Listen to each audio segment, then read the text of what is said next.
Hi friends, இது வந்து பார்த்திங்கன்னா ஒரு சோகமான விஷயம் தான். என்னென்னு பார்த்தீங்கன்னா, எங்கள் கிணத்து மேட்டில் வந்து பார்த்திங்கன்னா ஒரு பூனை செத்து கிடந்துச்சு.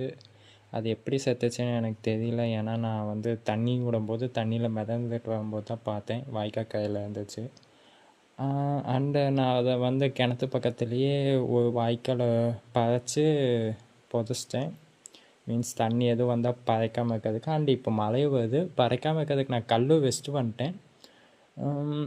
என்ன சொல்கிறது எனக்கு புரியல. என் வாழ்க்கையில் முறையாக நானே, அதாவது எங்கள் தாத்தா அப்பா ஹெல்ப் இல்லாமல் உயிரை சமாதி அடிச்சிருக்கிறேன்.